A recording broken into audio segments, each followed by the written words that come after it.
45 years in keeping Louisville weird, Electric Ladyland has been there for all your eccentricities. While they do offer the best smoking supplies out on the market today, there's a whole lot more to check out. From ashtrays and blacklight posters, to records, incense and burners, and items to stock your metaphysical supply. They are open from 10 to 10, 7 days a week, located at 2325 Bardstown Road in Louisville, Kentucky, and at electricladyland420.com. Roll out.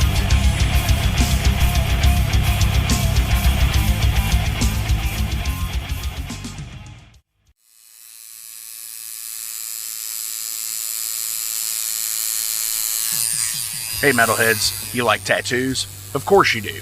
If you're in the Louisville, Kentucky area, come on over the bridge to Clarksville, Indiana, and get you some ink done at Ageless Art. If ink isn't your thing, they have a piercing studio as well. Visit agelessartclarksville.com to see some frequently asked questions, meet the staff. The shop is open Monday through Thursday, 12 to 8 p.m., Saturdays, 12 to 10 p.m., and Sundays, 12 to 6 p.m., all appointment-only spots. You can set up your appointments by phone at 812-283-1793 or email agelessarttatoosandpiercing@gmail.com and someone will get you set up for your first or your next tattoo or piercing.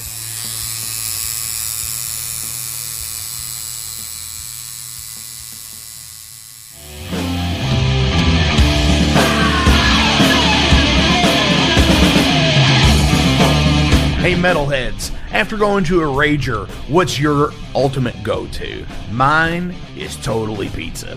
So when Overload is playing, or I'm promoting the Metal Forge live showcases, or the big goddamn metal show, I go to Pizza Donisi. Pizza Donisi is gourmet artisan pizza from right here in Louisville, Kentucky. It features things like the pizza of the month, the sandwiches, and also vegetarian and vegan options, which is so totally fucking cool for all of it's awesome pizza. You definitely want to go.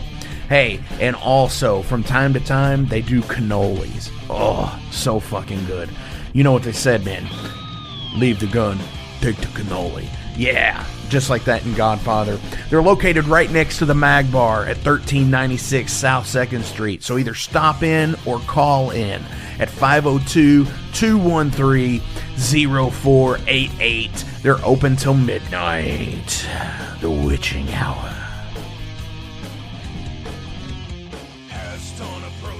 Heineken? Fuck that shit! Pabst Blue Ribbon!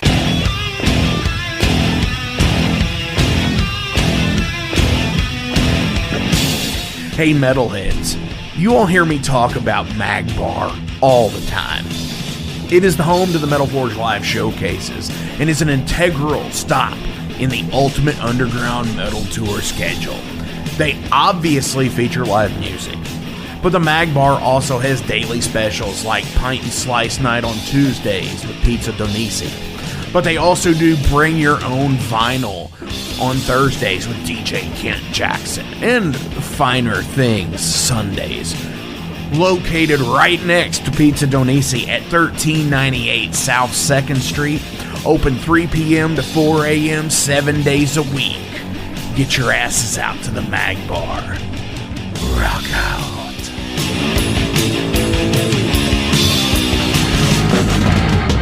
In a broken wasteland, come to my fire and place your blood and steel upon my pyre.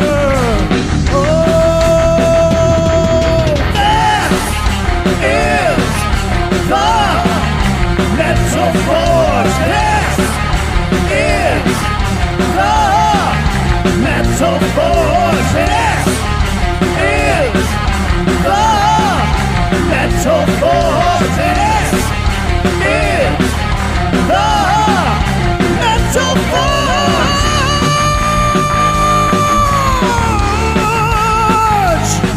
Metal Forge.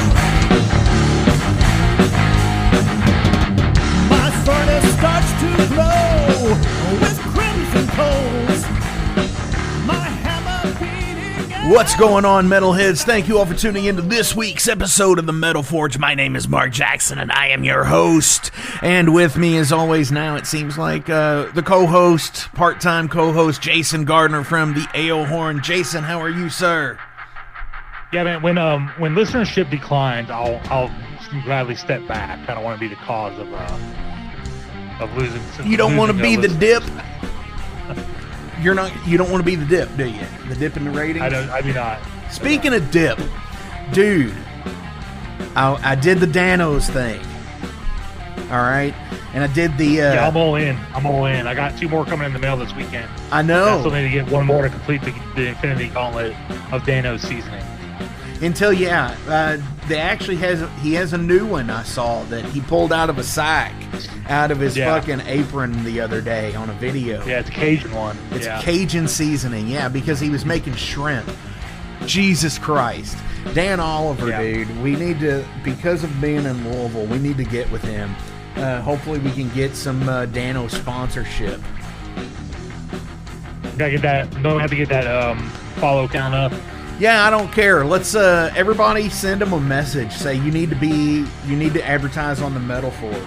And so, speaking of dip, I kind of just winged it with the black top. That's crunchy, as Dan would say, which is basically like everything bagel seasoning without the salt.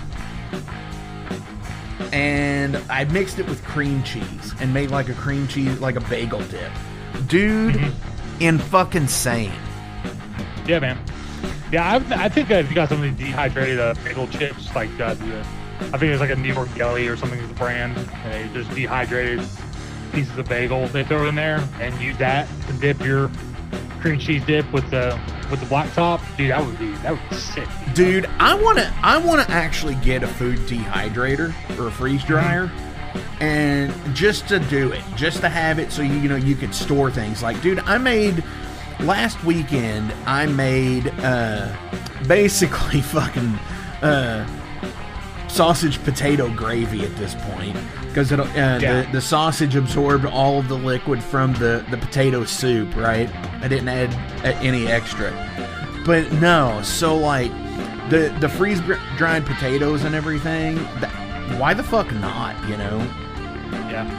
I mean, if World War III's coming, we're going to need that shit. But then again, you're not going to be able to without any fucking power. Just stock up the Danos, man. Stock up the Danos to survive. Fuck yeah. Go. That's what we're going to do when the fucking the new world order breaks out. We're going to fucking loot the fucking Krogers, the Food Lions, the all the way down to the Dollar Generals for the dollar pack. And that's not, and they're not sponsoring this. This is just something that we believe in, that we've been watching these videos for quite some time on Facebook.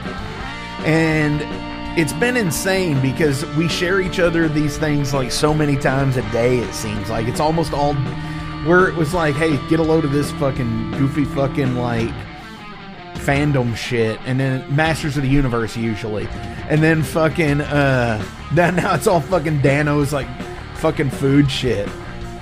Yeah, man, makes me hungry. But I've been experimenting a lot for supper, and tonight I did green beans with the green top. I did that's the OG with the cream top and the black top and mashed potatoes.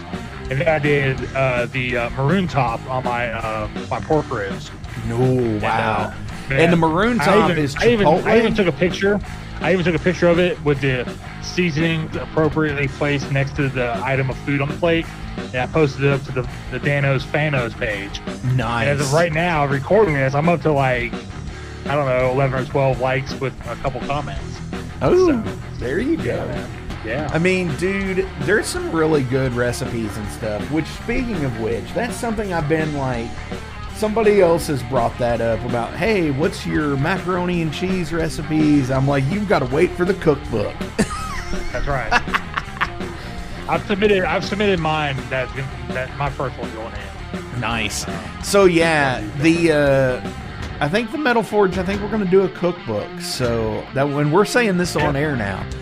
So hell yeah. We might put up a pre-order for it, so we get some people. So we're not just printing and sitting. It's easy to do on Amazon. Oh, I know, yeah.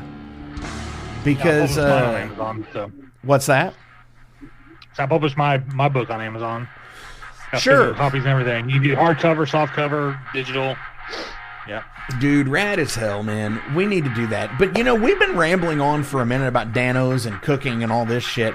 The guest this week is Wyndrider from, you know, kind of, I think Johnson City area. Yeah, it's pretty close to me. It's like they're almost like Asheville adjacent. Let's just say. Sure. It's only Yeah. an hour away. So they actually have a new album coming out today. It is on Electric Valley Records, and it is called Revival. Dude, super fucking awesome artwork on it. It's got that stoner Technicolor kind of tapestry look, a lot of orange, purple, black, stoner doom kind of thing all the way around, you know. Which I feel like that's the David Paul Seymour effect, is using those kind of colors on a lot sure, of it really is. albums. Yeah. But you know, DPS is awesome. Don't get me wrong. He actually has his own color chart that he uses, where it's all his like mixed colors that he has used. Yeah. Which is totally cool. And you know, I don't notice a lot of that with actual artists. Maybe it's a thing, I don't know, but like I think that's rad as shit. For a band that's only been around for a couple of years to do, you know, to have their second full-length album out in 2 years, that kicks ass, you know? And I know we always talk about that first 4 versus first 10 years, especially like with last week's episode with Jarvis from Night Demon. We talked about that because, you know, the sellout album, 5th album, or 10 years. It's a sellout phase. They're in the sellout phase of their career now. Right. It's been that long. And then they'll be loved later on again and celebrated. Oh, sure. Once they return to form, right? Or really, I think it's just once you hit year 20, it's kind of like, oh, maybe that stuff wasn't that bad. Right. You know, and that's always cool too. I like that stuff because I was actually going back through my personal catalog after the fucking almost losing everything kind of shit. And I was just like, you know, I thought I had lost all of my Overload stuff. And luckily enough, I had it stored in places here and there that I was like, hey, maybe it's on this. But it's cool to fucking go back through and see some things that you thought you lost. Like when I sent you the link to the video where it was from 2011, and it was just like this fucking weird ass fucking show. And that place is called Kaiju now, by the way. Lisa's Oak Street Lounge. And it was, you know, it's wild to see how things change. Yeah, things do change, that's for sure. Dude, one thing I was going to ask you about is metal movies. Okay. Do you dig like the metal movies? I mean, on a okay. First off, let's say this from a quote fictional standpoint. Things like Deathgasm or what's the one with fucking Metal Lords? Yeah, the Netflix one. Yeah, you know, do you dig those films? Have you ever watched any of them? I've never seen Deathgasm. I didn't hate Metal Lords. I thought it was pretty funny because you could tell like someone knew what they were talking about as far as like being in a band. Like Sure. the stuff they said you could relate to more than, you know, some movies. Like Rockstar, I actually thought the soundtrack was pretty awesome because it was like a super group that's never really played out anywhere. It's like kind of exclusive to the movie. Sure. Called it's like Zach Wilde and Jason Bonham. I think the dude from Steelheart was the singer, and I think Jeff Coulson was on bass. But I was about to say Rudy Sarzo, but those 5 or 6 originals for that soundtrack are pretty badass. Yeah, I'm not gonna. Yeah, you know, the movie is But there's what it is. there's some like Lords of Mayhem. That's one that was Lords of Chaos, Lords of Chaos. Yeah, that one sucked. which and, is like edutainment. Yeah, I don't know. Is that like edutainment for the metal scene? Edutainment? Yeah. I would say Spinal Tap is the true edutainment for the metal. Well, that's a mockumentary. That's different. So that's what Lords of Chaos is kind of like The Dirt. It's an idea of what happened, but the names have been changed to, you know, it's not like it's almost like whitewashing history. Well, I would say with The Dirt, not the names have been changed, but the events have been changed. Well, to make yeah. it seem crazier than it really was. I mean, when the icon on Netflix is Ozzy, but the movie's about Motley Crue, that tells you everything you need to fucking know. Sure. Yeah. So what about, okay, you've got those. Okay, cool. Things like Rockstar, School of Rock, you know, where it talks about the metal and stuff like that. I've never seen School of Rock, actually. It's not bad. It's funny, but it's like, you got to think it's Jack Black fucking like 20 years ago though. Yeah. So he's more Tenacious D than anything in it, I think. What about Tenacious D and the Pick of Destiny? I have only seen a little bit of it. Dude, I like Tenacious D, but like I watched the HBO specials or the HBO scenes and everything, and that worked out. But it was kind of one of those deals where I just kind of got out of it. Yeah, I never really understood it. Maybe it was just over my head, or I never really got the whole hype of Tenacious D. I tried to watch that movie, like the part where the Ronnie Dio poster comes to life. Mm-hmm. It's pretty funny. Well, After see, that, I was like, this kind of sucks. But that's the thing. I actually do like the album, and I like watching them live. But like in a long form movie, no, I can't sit there for that. But another good music based movie, Detroit Rock City. Yeah, I forgot about that one. Yeah, totally love that. So obviously we've got like the fiction down. You know, it seems like, you know, we're into the fiction movies of our time. What about Through the Never? What is that though? What is that? Because that is a live it's kind of show. like A Song Remains the Same almost. It is a live show inspired, but the thing with The Song Remains the Same is, like, I always looked at that as if it were something like they were sitting there and it was just watching them in their normal life. You know, fucking Robert Plant out there with his kids around the stream and shit like that. And then Bonzo with the fucking, like, the mafia looking dudes. Right. But no, what I was gonna say was Through the Never is kind of weird because it's got the whole deal where they're doing something completely different, but it's based on a live show, which they did perform as live. Yeah. So, but I loved seeing it in 3D. I will say that. I saw it, yeah. I had to drive to South Carolina to see it in IMAX. Yes, I mean, I saw it, at my theater up here in IMAX 3D. And when Doris falls apart and the stones from her come at you, that was fucking awesome.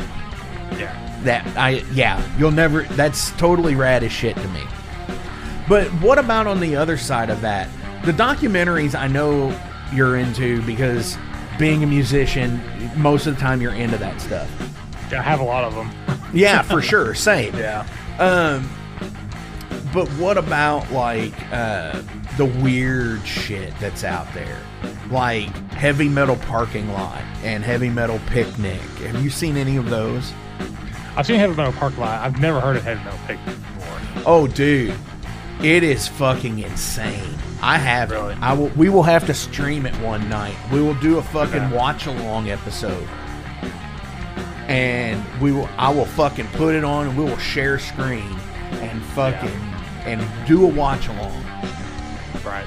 Because, Yeah, I got, let's see, I have the Flight 666 on DVD. Sure. I have the Lemmy documentary on Sure. Blu-ray. Same. I got a bunch of like DVDs that came with CDs. Oh yeah. Yeah, Like bunch of, like, some are like documentaries, some are just Metallica's live Saint shows. Anger. Yeah. Actually, one of my Airhorn episodes was like half of my CD DVD collection. I need to do the other half. I got them stacked up over there. Waiting for Right on. topic one night. But, Yeah. what else? I got Dude, I have a copy of the Anvil DVD that I stole from the library. Oh, nice. Have you ever seen the ZZ Top documentary? Yes, that little old band from Texas. Hell yeah, it's great. Yeah. Speaking of ZZ Top, let me transition here. Yeah. So yeah, we played our first show last weekend after recording this. We busted out. I think it might have been our first live cover actually that we played out live. We've done a few like just in the band room and stuff. Never made it out, but I think it went pretty well. But the recording sound is pretty horrendous. But if you want to check it out, it's on our YouTube page. It will be recorded one of these days. Hell yeah. So, yeah, it was just like but it's gonna go over pretty well. So we're in talks with another venue that's mostly known for country music, and they've been talking to us about coming to do a metal show there. So we'll have to bust it out once again. When people are bored and standing around on their phones. Speaking of music movies, one that we didn't mention. Speaking of music movies, one that we didn't mention. You're telling me this story, and I am immediately thinking in my mind of Blues Brothers. What kind of music do you play here? Both kinds, country and western. Yeah, so like I said, I mean, I don't know. Getting back to the movies and stuff, there's some good ones, there's some trash. I tend to focus too much on how people actually play the instruments on these movies because I know what it should look like. Some do a really good job, some do not. The authenticity is not there. You know, one that I thought was amazing, and it's because of it's Oliver Stone. It's The Doors. And what's so cool about that, and I know you're not a Doors fan. Yes, I can't stand Doors. But what's so cool about it, I never watched that movie either. Is all of the people who played whoever, like Kyle MacLachlan was Ray Manzarek. He actually learned how to play like Ray plays. Or played, I should say. Yeah. And I can't remember the little fucking dude's name. He look at the big brain on Brett. Brett played Robbie Krieger. Yeah. From Pulp Fiction. The guy who was I can't remember he's like a character actor. He's always like a sleazeball character for the most part. And even when he played Robbie Krieger, I was like, dude, he's like too sleazy for this role. Yeah. Robbie's like wholesome. I don't know, man. He's a smart motherfucker. He's a smart motherfucker. So we're going to go ahead and bust into Wyndrider here. Dude,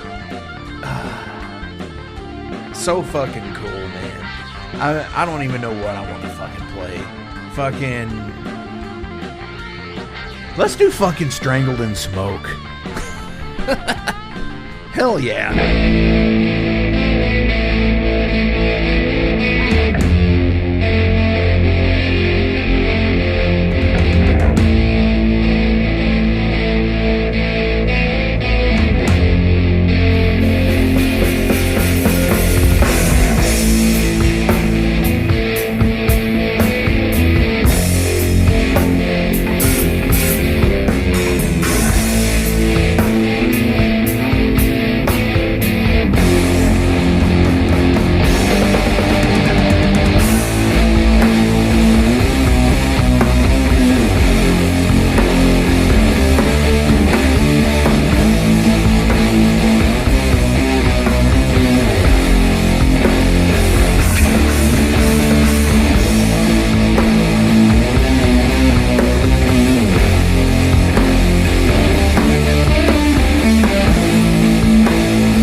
All right, metalheads, this week we are being joined, and it's such a glorious time because they are having an album come out tomorrow.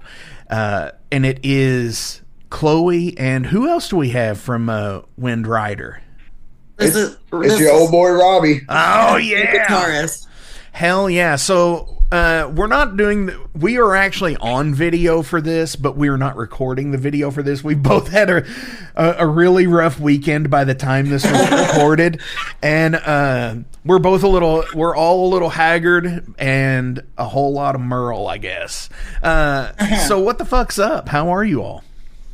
We're doing all right. Like you said, it was a rough night. Last night at the time of recording this, we partied a little hard, but we are hanging in there, I think, the best we can. Full recovery mode. Yeah, Sure. absolutely. Sure. No, we're doing great. There's all kinds of cool stuff going on our way right now, and we're just excited to be here, really. Hell yeah, absolutely. So before we get too crazy into talking about the new album and your all summer plans and rest of year plans, I've never really asked, is it legal there in Tennessee? Do you all have recreational or medical use there? Oh, hell no. It'll probably be one of the last states. That's what we say about Indiana too. Yeah. It's kind of overlooked a lot more now. Like, people smoke in public all the time, and cops don't really say much, but if they see a transaction or something go down there, you're going to get put in handcuffs. Yeah, No the shit. thing about our area specifically is like we're what, an hour away from the Virginia border. Not even. 30 minutes from Bristol, there's Tennessee and Virginia. You could be on one side of the street in Virginia and the other side in Tennessee. And literally on State Street, there are dispensaries on the Virginia side of the same That's road. great. Yeah, and you all are from Johnson City, right? Near Johnson City. Near- We actually okay. live out in the country in Cool. the Elizabethton area, but we consider that kind of our home base. Sure. Now, see, I've always been a huge wrestling fan, and back in the day with Smoky Mountain Wrestling, Oh, yeah. I listen to Jim Cornette podcasts, whether it be the drive-through or the experience, and I've always wanted to play Johnson City on a weekend so I could do a promo and say that I'm going to be there in Johnson City on Saturday night. That'd be right. I love professional wrestling, man. Smoky Mountain. I actually got to go to a lot of their shows when I was a kid. Oh, shit, dude. That's awesome. They had them at Freedom Hall a lot, and then also in Gatlinburg at the convention center down there. Oh, sure. I know they had a lot in Morristown. Shit like that. Yeah, it was crazy stuff. I love listening to those stories. But anyways, that's not why we're here. See, now you've got a preview of what Derailed is. Derailed is the random question segment later in the show. So it could be makes any it shit fun. like that. So, new album, just about 12, 13 months from the last one that you all had put out. Yeah. Hell yeah. That's kicking ass, like putting out an album once a year kind of thing. Yeah, thank you so much. We kind of definitely made it a goal of ours to try to not let the momentum of the first album slow down. That and the dudes are fucking crazy when it comes to just spitting songs out. Like I don't actually know how to say that in a way that it makes sense. They could literally sit in a room together for 15 minutes and they have what sounds like a fully formed song instrumentally. Just the relationship between all the dudes it's amazing, and it keeps me on my toes. And so if we have too much downtime, they're like, well, here's a whole new album. Wow. That's almost what happened. But listening to you all, and unfortunately I'm still yet to see you all live. But listening to you all, you do have like the first, I would say 4, maybe 6 Sabbath album sound to you, and which is awesome. Don't get me wrong. I mean, I have spent my life with Tony Iommi. Got his hand tattooed on my arm, kind of thing. Oh, yeah. But so when you all are writing, do you come through, because it really does feel like it feels so fluid, like it almost feels like a total jam that you recorded, which is the ultimate way to do a song, I think. That's essentially how we write music. We get in a room together, like she said, and we just start pumping shit out. And if one song doesn't come out of what we're playing, by the time we jam again, we're able to kind of smush two things together. Sure. It really is all kind of jam based. It flows, I guess. I don't know really how to explain it any better than that. There's never been like a distinct writing process. Yeah. Like it's never, oh, I've got this one riff in mind. Like every now and then you'll be like, I have an idea. Yeah. And you'll start it off, but the guys just join in and it becomes something completely Yeah, but it's different. not like one of those things where you're like, okay, this is this part and here's a chorus or here's a verse or a bridge or what have you. Right. See, and I would love to be in like a fucking cool fucking doom band just for that reason. Because like I said, you know, I think as metal fans in general, we're all fans of Black Sabbath. No matter who you are.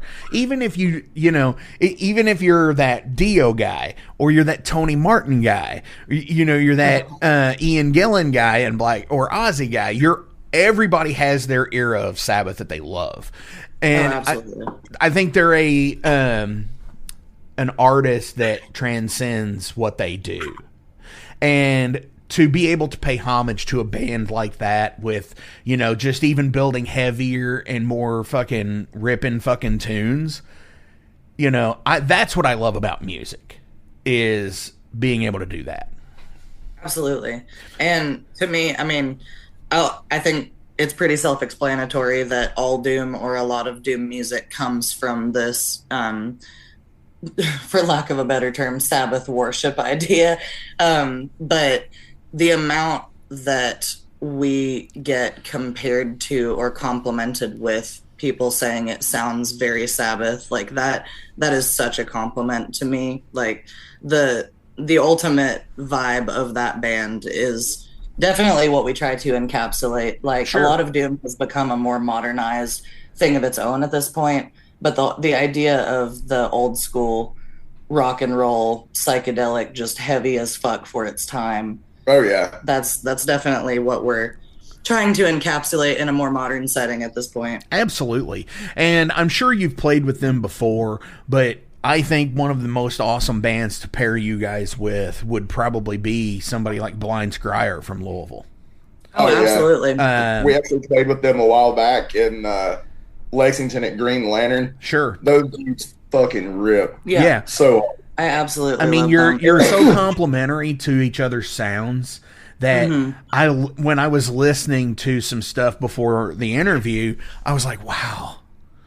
Chloe Chloe and Blair would be a badass duo to like do like we should try to duet something sometime. Yeah, because like you both have such a similar fucking singing voice, and I was just like, damn, that is amazing. That within itself is a huge compliment, so thank you, because his voice is just phenomenal. Oh seriously. Yeah, super great dudes. So with the new album and the jam process, and how do you all actually take it from a quote jam process to write to saying, okay, split this, and split this, and these three songs happen, and we got to record this now? Man, honestly, we just go at it. And I don't know, man. It's weird. It's hard to explain because there's like, I don't really even think about any sort of writing process with these guys. We just get together and start jamming stuff, and we smoke a lot of weed, so we forget a lot of times. So sometimes by the next time we play it, there's another part that wasn't there before that just gets added on. I don't know. They'll have spent 10 minutes going on a riff and it's changed to something else and changed to something else again. And then they just stop and they look at me and they're like, you got that recorded, right? Like if I didn't record it, then it's lost in the wind somewhere. Oh, wow. The Lord works in mysterious ways. Hey, you know, that's one of those things where I've always loved like the cell phone era for recording, because it's such a quick idea taker that that, you know, you just do it, you hit the button, and it's always a crapshoot on your phone anyway. From when you had flip phones to now, you know, smartphones and shit like that. Did you ever notice, like, when you had one and you're like, wow, that actually sounds pretty good, and then all of a sudden the next one is just such a garbled mess that you're like, what the fuck? How did that even happen? What is that? Yeah, there's been times when I've been curious and I'm like, I can't remember what it was that they were riffing on, you know, last practice, and so I'll pull it up on my phone, and my phone, it has like shit speakers anyway, so I'll like plug it up to my aux cable in my car or something, and it's literally just like TV static sound, like the fuzz and everything's so heavy for them that it's like overpowering my phone, and I'm like, I actually don't know what this was supposed to sound like. I guess I'll just wait and see if anybody remembers. It's like if you hooked up, seriously, it's like it turns the speaker into a compression driver, and you could essentially make your phone a talk box at that point, which actually might be kind of cool live. Somebody's gonna make a pedal that does that on purpose. Oh, sure. Yeah. If they haven't already. Yeah. I would love to, you know, I'm a bass player, and I've always wanted to have a song with a bass talk box. So that's just me. That would be rad. It probably would be, but it'd probably be so unnecessary. So when you all are recording the actual stuff, though, how do you actually structure it out and say, or do you just record the jam and just fix it?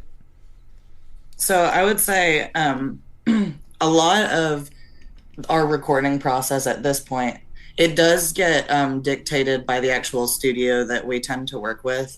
Like, obviously we have our own process, but we've done both albums now with the Wizard Productions, which is Danielle Fair. And she's out of Bristol, Tennessee.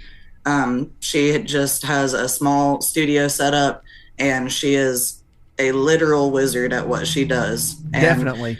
She's definitely a friend. She's definitely a friend of the Metal Forge and Flamekeeper networks, because she was just on recently Aaron Ossont and Battery episode. Yeah, absolutely. Totally cool. Yeah.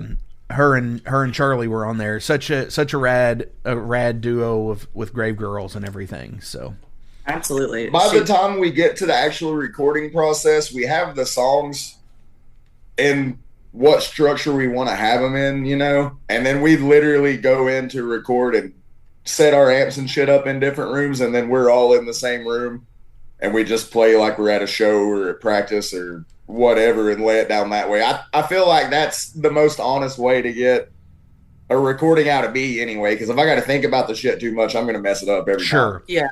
Everything starts off with just the best live take we can get, and then we'll build off of that in whatever way she feels is necessary to like get it where it's obviously supposed to be sounding and things. Definitely. But it's so much fun working with her. The studio stuff is always a blast. I feel extremely at home whenever we're going through it, and like I feel like she shares a really similar vision to us, as to like she can easily very much tell what we're trying to do, you know. And it goes so smooth every time. So as long as we come in with the songs and we've practiced a good amount, and we can kind of verbalize like, yeah, we like that. No, we don't like that. We're just sailing we usually go for like a 3-day weekend, and we just hammer out the whole album if we can. Right on. So by that point in time, you're pretty much set on what you're going to do vocally and everything as well. Yeah, absolutely. There is a tiny bit of room for experimentation, just because we start having a lot of fun in the studio. Sure.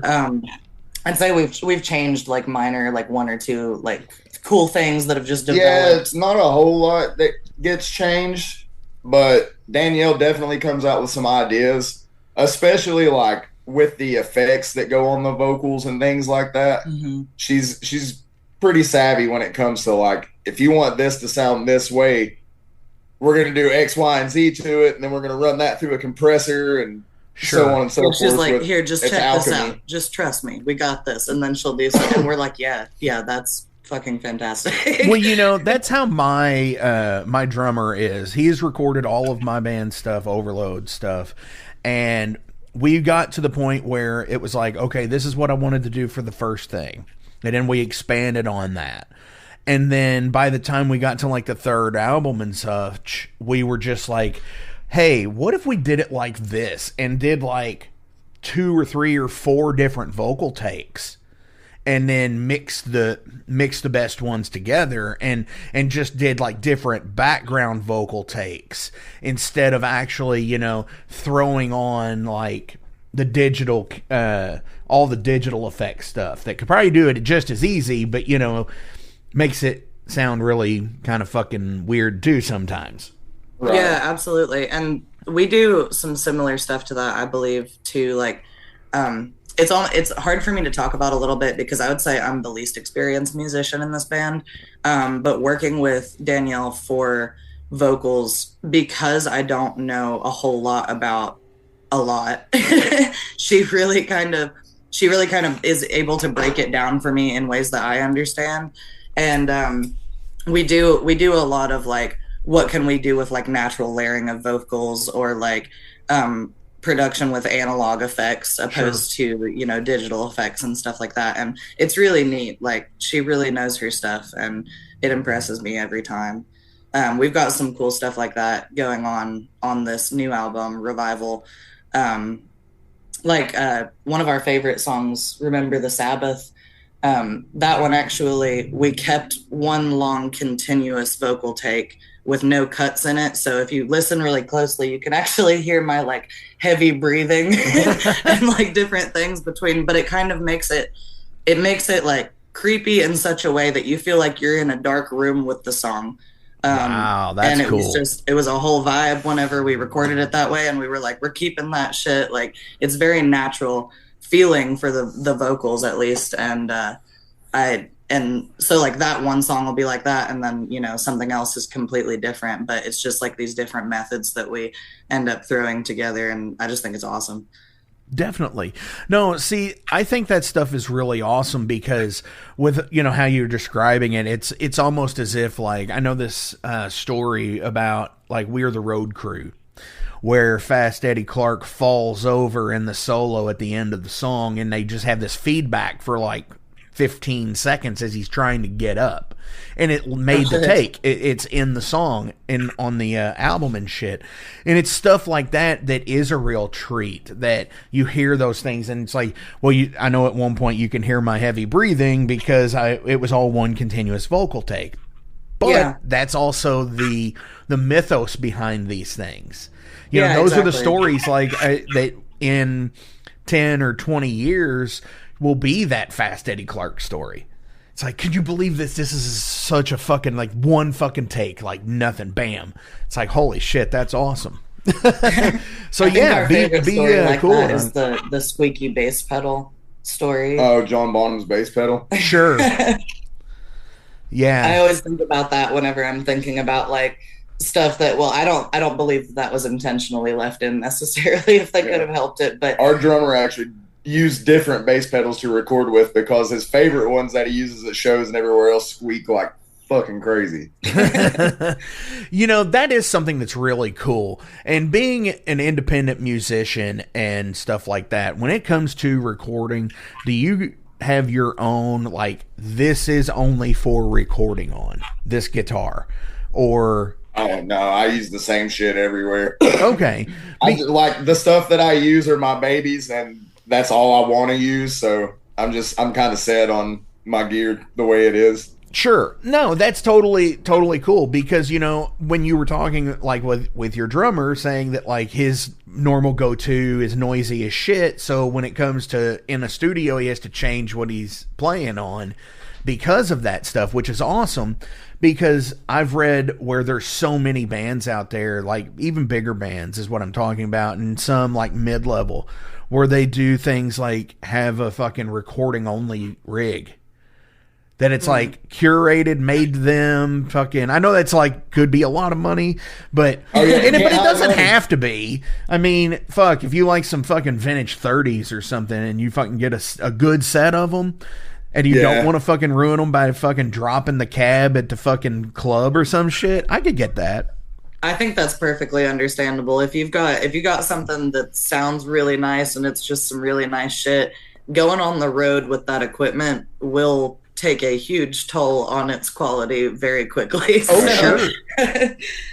But as far as our process in that way, we always like to say that we want our albums to come out like the best live performance that we could have. I always refer as like, I don't want to bullshit anybody, so we're gonna go do it the way that you would hear it if you come to see us play. Like if you're in my kitchen and you want to hear it, it's probably gonna sound maybe a little faster or a little bit worse, but it's gonna be pretty close to what we put down on the albums. You know what I mean? And so that goes for all of the instruments and just our whole process. We don't change really hardly anything if we can help it, from what we would do live to what we would do in the studio.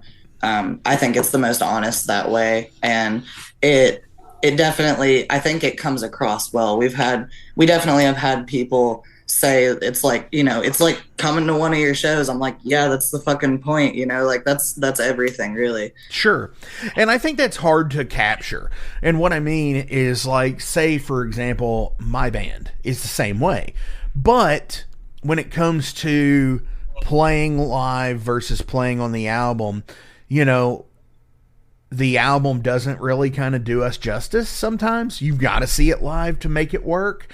But like, when you can take and listen to an album and then see the band, and it becomes at that point, I think, like an immersive experience, because you could literally throw the vinyl on and just sit there and veg out in the fucking living room, or wherever you listen to your music, however you listen to your music, headphones, whatever, digitally, whatever. But I, do it on the vinyl and just throw it on the stereo and just fucking, it's like the old Maxell fucking commercials where the dude's fucking just laid down. Yeah. And I love that shit. And that makes me, that's what music should do.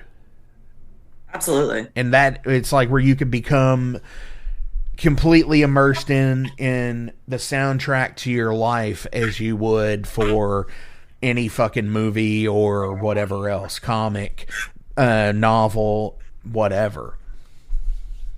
Absolutely.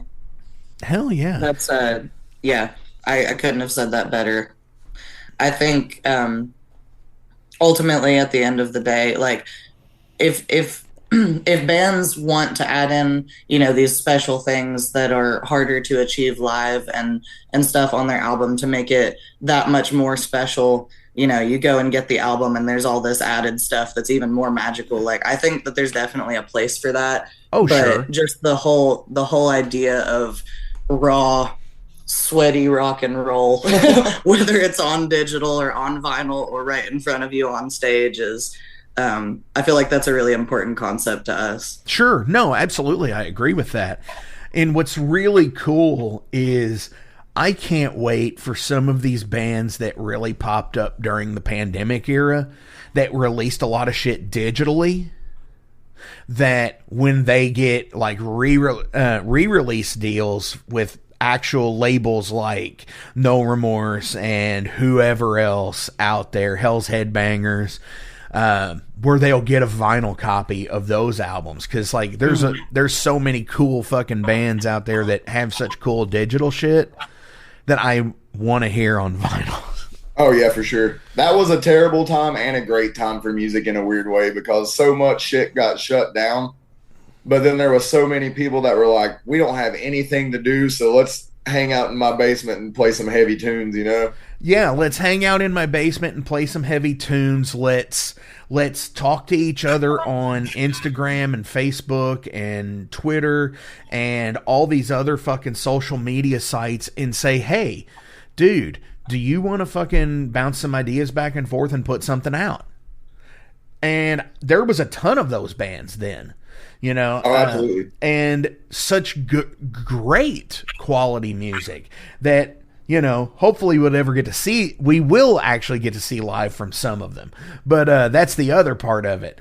But that, to me, when that happened, that really did away with what we actually know as a, quote, local scene anymore. Because at that point, for me, the world, I got to see all these pockets of scenes pop up, like Houston and Tennessee and like Asheville area, and like North Carolina has its own scene, and fucking Louisville and Pittsburgh and and Portland, and these such fucking awesome moments from that. So yeah, that's interesting, because I was actually having a conversation with someone recently. I actually don't remember who.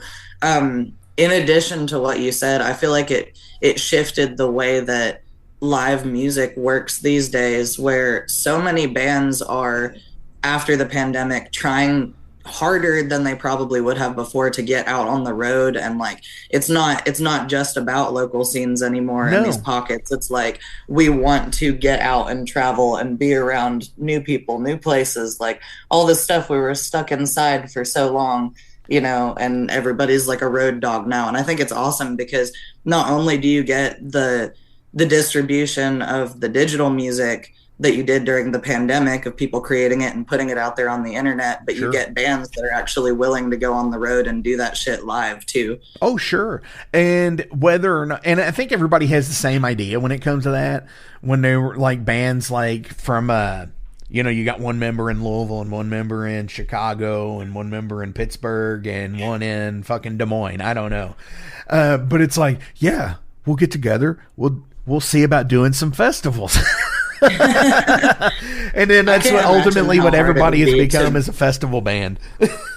I can't imagine how hard it would be to be in a band like that, where your bandmates are, states away from each other and trying to get together. Like, I feel like part of the fun of our band, definitely to me, is obviously our ability to get together all the time. But like, if we only got to play live shows once in a blue moon at a festival appearance because somebody lives halfway across the country, like, that's rough. We wouldn't be where we are, I don't think, and it wouldn't be nearly as much fun, in my opinion. Yeah, I'd probably be in like 6 different bands.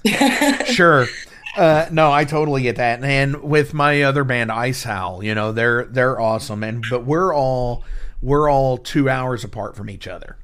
Yeah. So we've got me, where I'm in Louisville, then we've got somebody in Indy, somebody in Bloomington, and somebody in Evansville. So we're all literally a 2-hour drive from each other, no matter who's driving to who. Right. Which is cool, but it's like, it's a 2-hour drive. But it's such a rad time to be in bands, I think. Again. Yeah, absolutely. So before we switch over to Derailed, what do you all have coming up for the rest of the year? Let's see. That you're able to talk about, of course. Yeah, I was going to say, in just a few weeks after our album drops, we are going to be doing Maryland Doomfest, and we have a run planned around that. That's super fucking fun. I'm really excited about it. We're going to Indianapolis. We're going to be at Black Circle.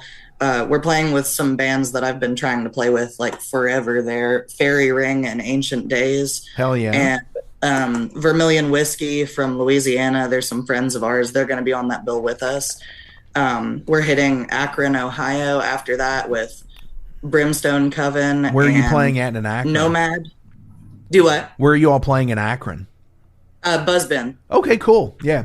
I played at Empire up there. It's pretty cool. It's like a big sheet metal building, but it actually doesn't sound terrible. Oh, right. But I've heard Buzzbin is amazing. I've never played So we're there. doing those two, and then, we're hitting Maryland, and then we're actually going to make a trek over to New York City.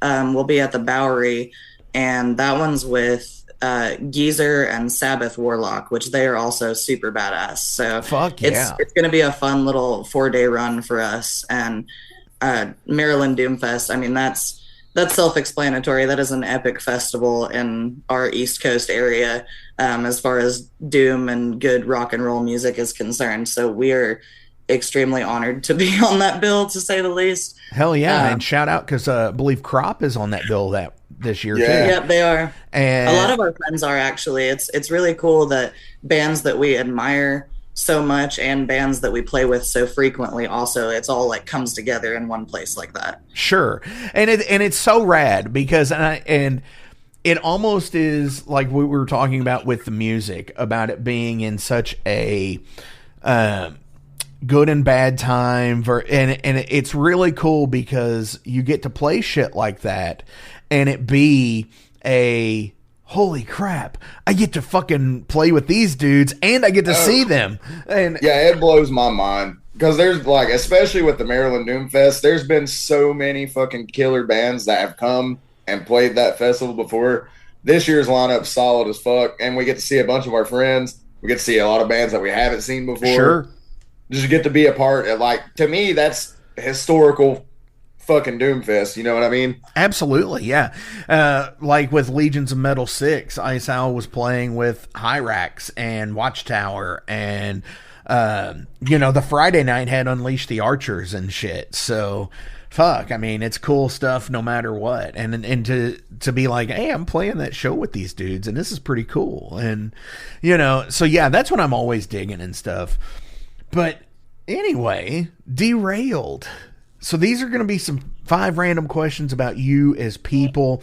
It's usually no limits. I draw from an interview deck of cards just so, I try not to ask the same questions twice to anybody. Right on. What is something that you've accomplished in the past that you're extremely proud of? Non-music related. You go. Non-music related? Yeah.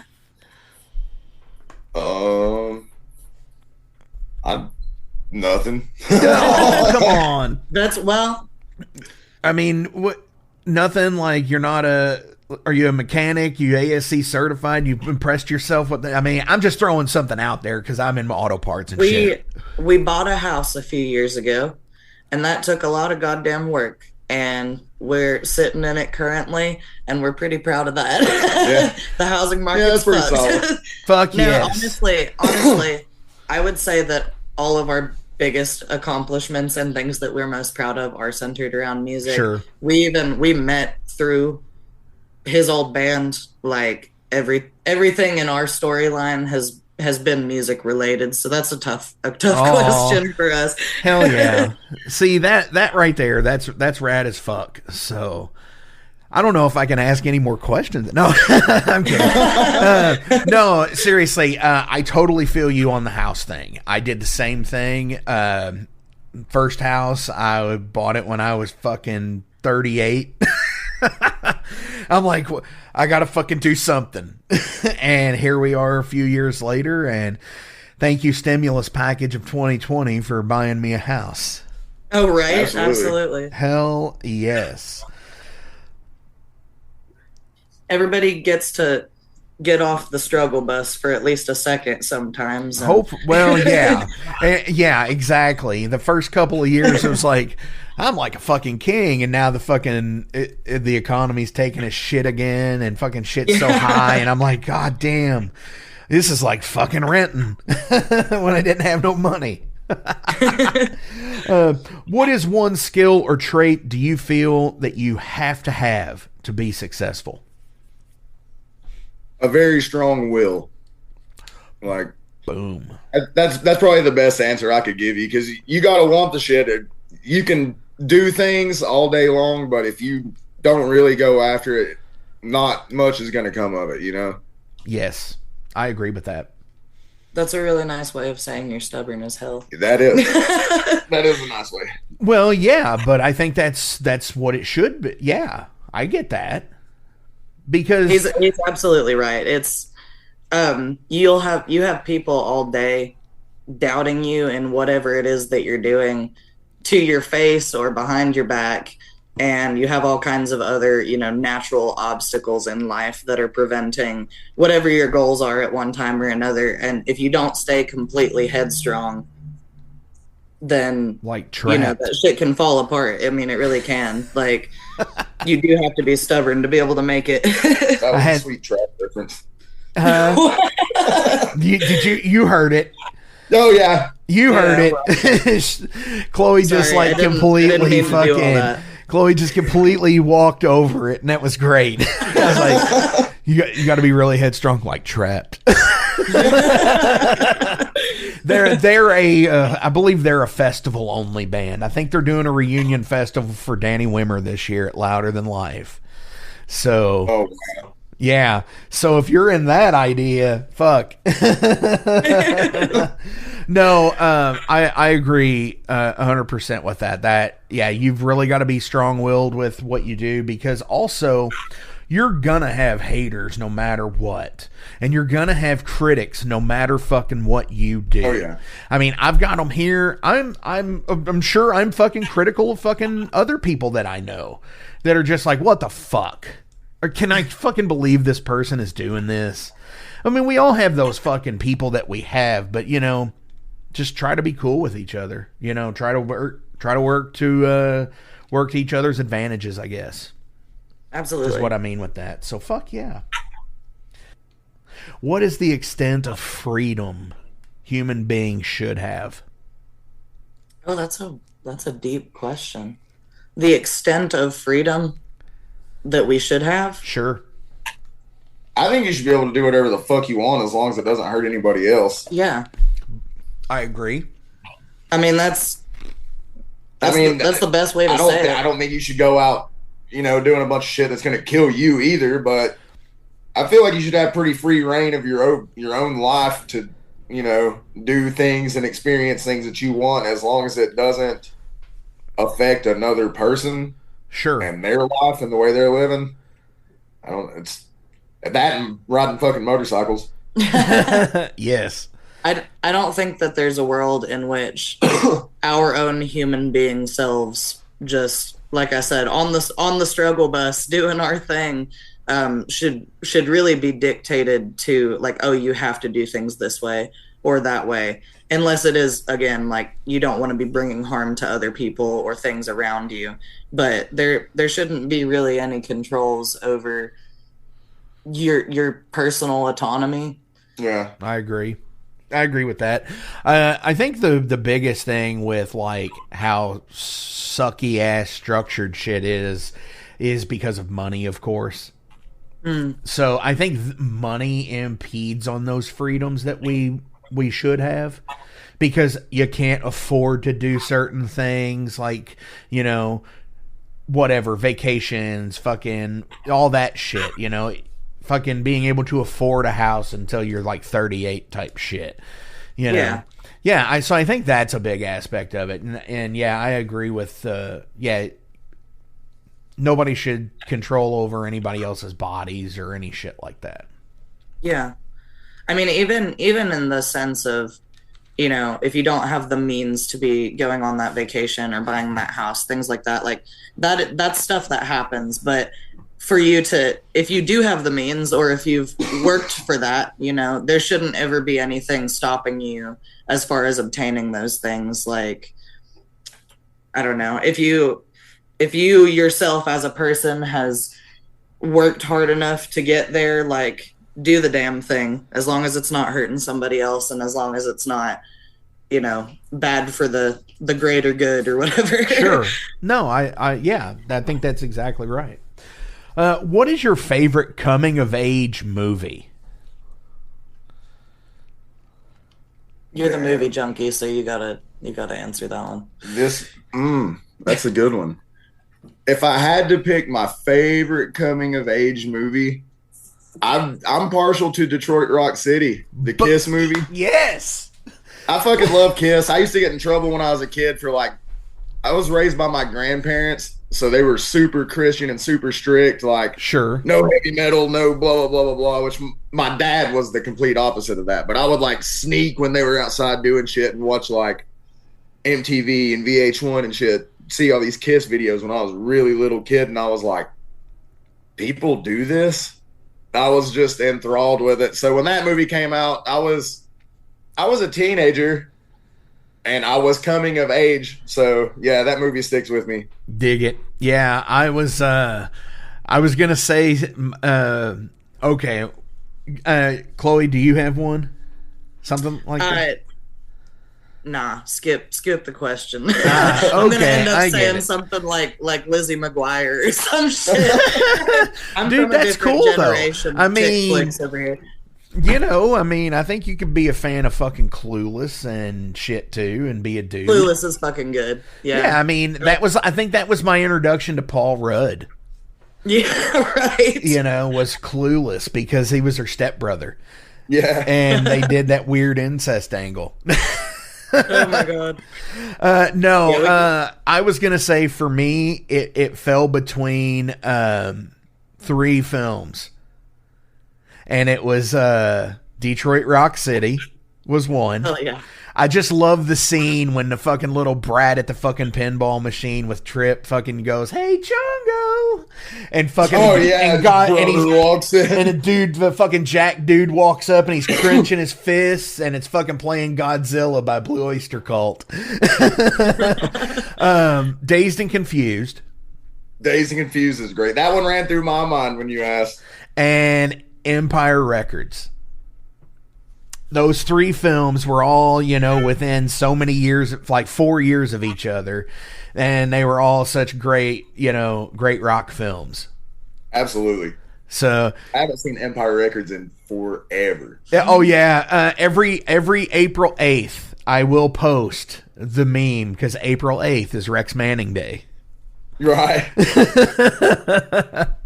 So yeah, I always do that. So, but anyways, I have one more question, and I'll let you all go for the awesomeness and prepping to drop the album tomorrow, kind of thing.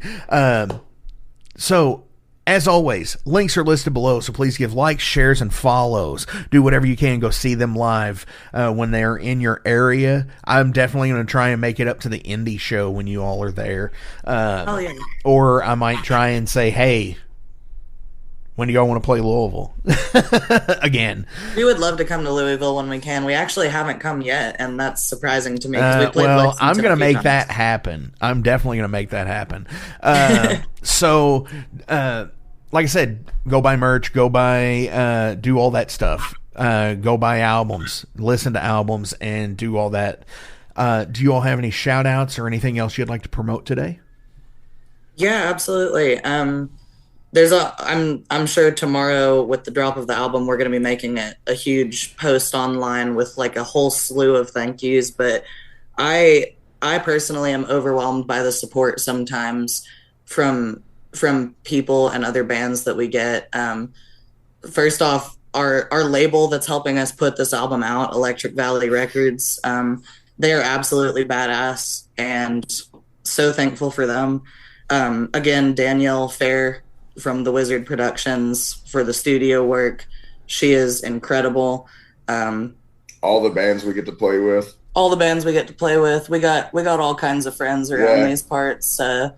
People you should check out: Season of the Witch, Buzzhound, Kentucky, Virginia Friends, Pond Digger, Crop, of course. Who else we got? Stormtoker. Oh hell yeah! Some Knoxville ever friends. elusive Stormtoker, David Langley. Guys in Sun Mantra in Knoxville. Hell yeah! Me and Leo Dyer in love. Sign of the Sorcerer is also from Knoxville. These are people we roll with on the regular, and you know, some of our closest music friends. I would say like that. Anytime we get together with these people.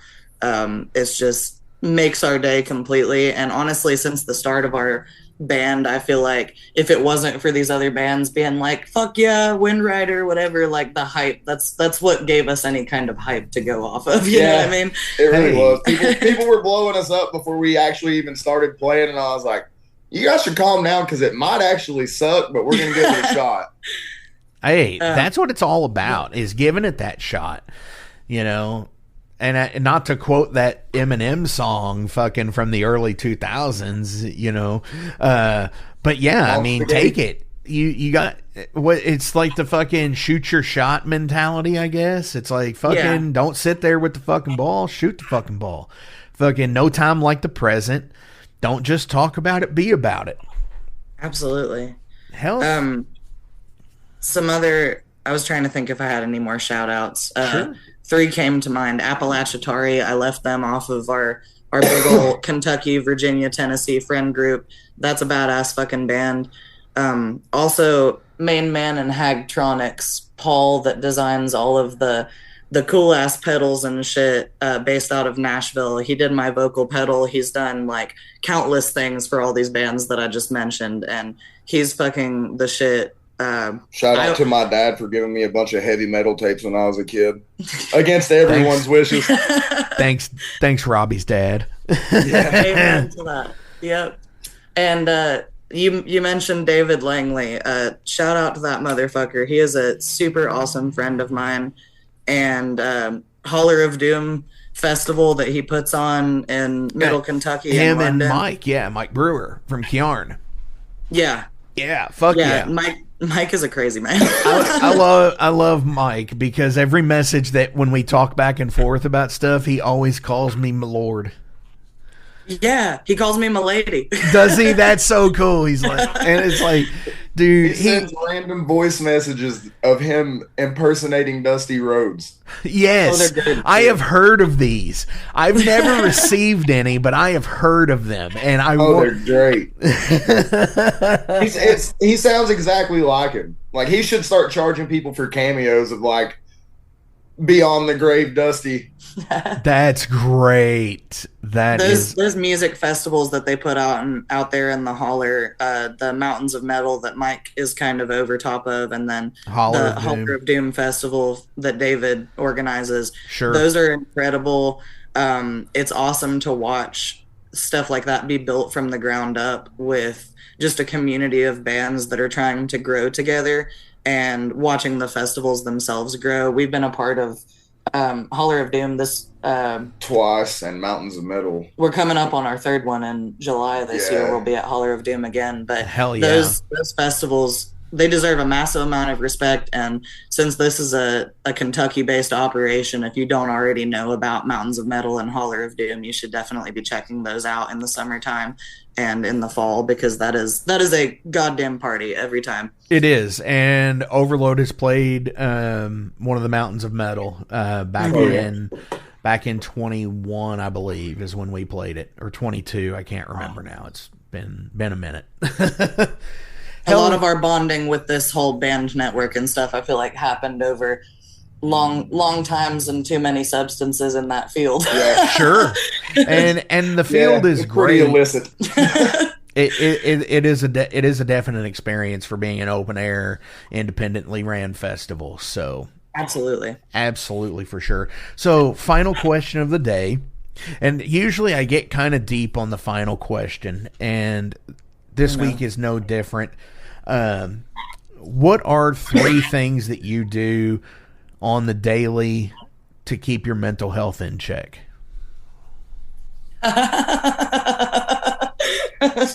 Smoke dope and play guitar. That's 2. I'm laughing because sometimes I feel like we could do a better job at that. What, I read a smoking lot dope of and playing religious guitar? books, but I don't know if that actually counts as anything that helps my mental health. We are so I do think that music and other types of art come best from slightly unhinged people. Sure. There is something very, very important to say about taking care of your mental health, and we could all be doing a better job at it. We're just doing the best we can is really a good way to sum it up. Take your time and your relaxation and your breaks and your, go sit out in nature and be silent when you feel like you're losing your mind. Yeah, because it's definitely not going to work every day. Hey, shout out to East Tennessee Chrome Plating. You guys suck. It's you just got to do the best you can with that one, I think. Make sure you are taking time for yourself as much as you are constantly grinding, because I know how much we are constantly grinding, and it's tough. It's tough for everybody. It is. And yeah, I totally get you. And, I think that's ultimately, this is one of those things for me, doing this show. So that, it's an occupied mind thing, I think. Yeah. Where it's just like, hey, who am I scheduling today? How far ahead are we recording this episode? Hint, hint, everybody. That's the joke.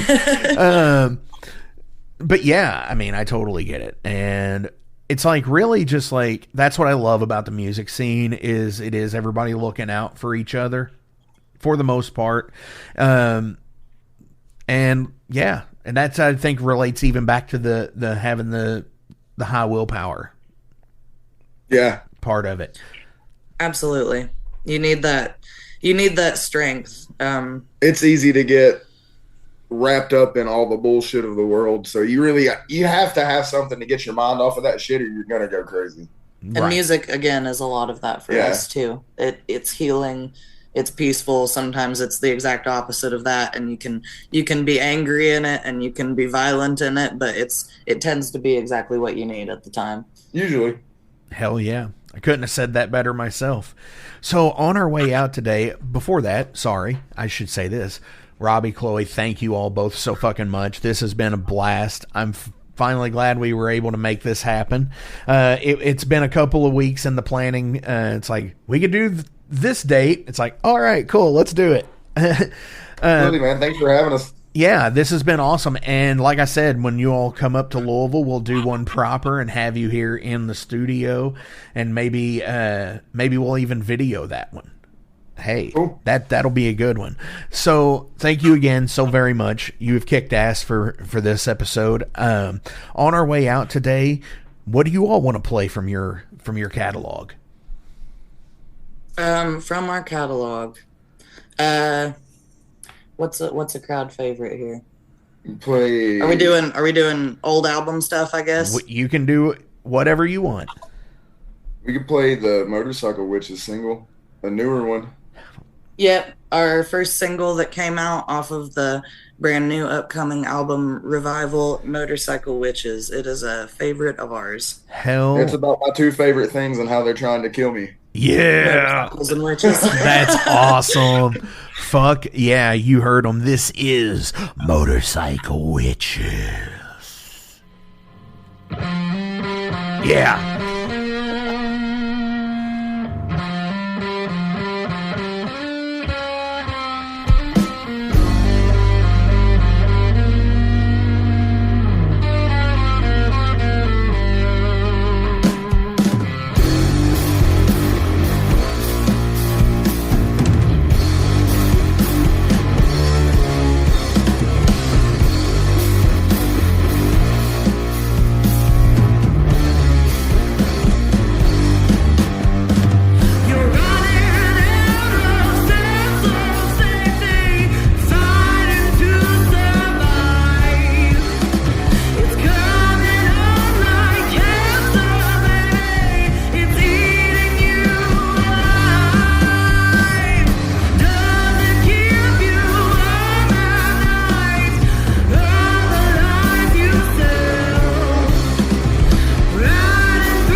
In 2017, one man's vision and passion for all things metal started out as a record store in his house. Years later, the fight against a mainstream empire continues as Shade Beast. An independent metal collective and online store based in Athens, Georgia, is the world's premier heavy metal brand for music heads that value authenticity over the mainstream acceptance. Featuring original t-shirts from some of the best underground artists, as well as stickers, posters from the Shade Beast Presents concert series. Unique, one-of-a-kind collectibles and small curated selection of vinyl and cassettes from the masters old and new. Visit shadebeast.com and enter promo code SithLord for free domestic shipping on your first order, whether you're a new customer or returning. And be sure to join the Shade Beast social groups on Facebook and the interwebs to keep up with the new release announcements and talk all things metal and Star Wars. You'll never find a more wretched hive of scum and filth.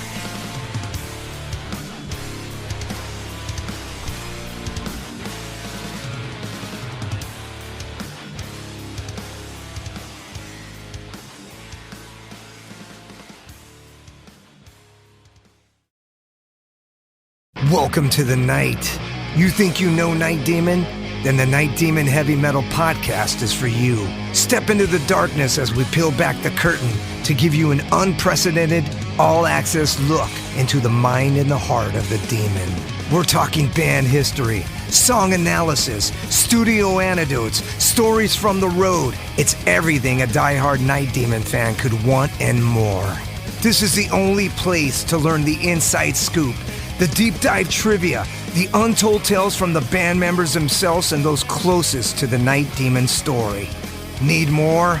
The Sacred Night Demon Crypt will be pried open to reveal demo recordings that have never before seen the light of day, all with in-depth commentary by the band and the people who were there for the writing and recording process. This is a gold mine, a treasure trove of all things Night Demon.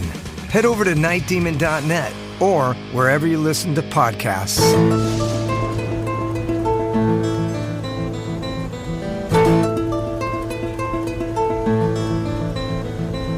Since 2013, there has been a calling from the underground, from the graves of all those unholy, and they decided to make a zine to talk about all of this. Soul Grinder Zine! An independent metal zine to keep you informed on all things metal and horror from the underground. Available in both print and digital formats, they're bringing you the best interviews and reviews out there today. Not only do they do the zine, but they also do compilation CDs. Check them out at facebook.com/soulgrinder.zine and start your subscription now.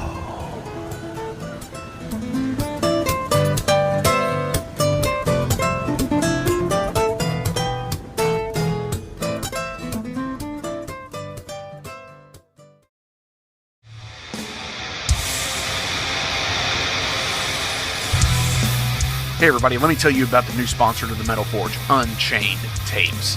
They're an independent Pennsylvania tape label. They focus on extreme metal and punk with a killer approach to the tape scene.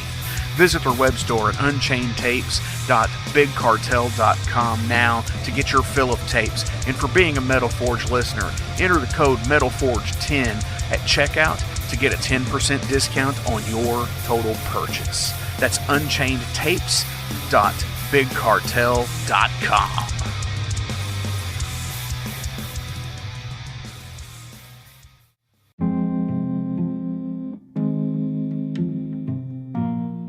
What's up, Metal Forge fans? This is Alan Bishop, the alchemist of Indiana's Black Forest and head distiller at Spirits of French Lick. Do you find yourself drawn to the unexplained, fascinated by the Fortean, or enchanted by the paranormal? If the things that go bump in the night resonate in your mind, then tune into my brand new podcast, If You Have Ghosts, You Have Everything. Featuring first-hand accounts, collected stories, interviews, history, and speculation related to all things not of this world. Available now on Anchor, Spotify, Google, Amazon, and more. Sit back, relax, and remember, if you have ghosts, you have everything.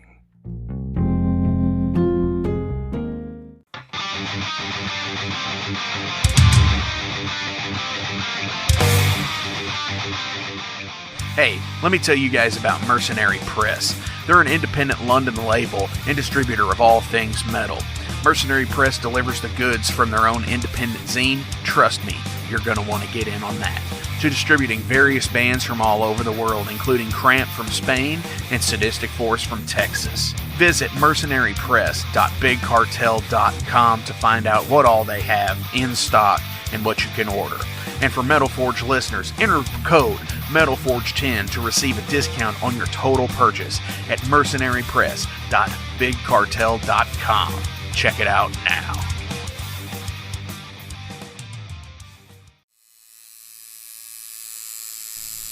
Hey Metalheads, it's with great pleasure I get to tell you guys about a new sponsor to the Metal Forge, Ageless Art, New Albany. After 20 years of owning and operating Ageless Art in Clarksville, Indiana, Phil Garrett had a vision for a new type of tattoo studio. Something that is clean and modern, sleek, refined, inviting. And he's done just that with Ageless Art in New Albany. You can find it at 2736 Charlestown Road, New Albany, Indiana, 47150. Business hours are Monday through Saturday, 11 a.m. to 7 p.m. Sundays are 12 to 6. All sessions are appointment only, so give them a call and go get you some new ink. Or if it's your first time, go get your first one, baby.